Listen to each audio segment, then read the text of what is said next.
कोकणातल्या ताज्या घडामोडी सर्वप्रथम पाहण्यासाठी सबस्क्राइब करा कोकणचं महाचॅनल सिंधुदुर्ग लाईव्ह यूट्यूब चॅनल आणि ताज्या घडामोडी पाहण्यासाठी बेल आयकॉनवर क्लिक करा। जैतापकर बिल्डर्स अँड डेव्हलपर्स 20 वर्षांपासून गृहस्वप्न साकार करणारं एक नातं विश्वासाचं।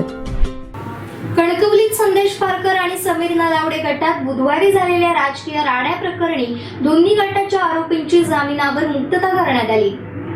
राजकीय दृष्ट्या संवेदनशील असलेल्या कणकवलीत बुधवारी संदेश पारकर आणि समीर नलावडे गट एकमेकांना भिडले होते। जीवन राणे आणि भावेश राणे या स्वाभिमानच्या कार्यकर्त्यांना संदेश पारकर गटाचे आदित्य सापळे व अन्य 7 जणांनी कॉलेज आवारात मारहाण केल्याची फिर्याद दिली होती।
तर कन्हैया पारकर यांनी दिलेल्या फिर्यादीनुसार नगराध्यक्ष समीर नलावडे यांनी जमावासह संदेश पारकर यांच्या घरासमोरील मोटरसायकलची तोडफोड करून पारकर यांच्या घरावर हल्ला करण्याचा प्रयत्न केल्याचा गुन्हा दाखल करण्यात आला होता।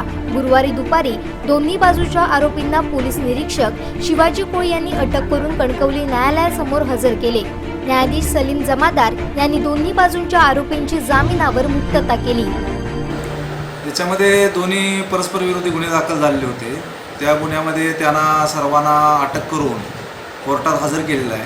हजर केल्यानंतर पोलीस कस्टडी मागितली होती, पण ती बेलेबल ऑफेन्स दोन्ही असल्यामुळे दोन्ही राईटचे गुन्हे असल्यामुळे कोर्टाने त्याच्यामध्ये न्यायालयीन कस्टडी दिलेली आहे।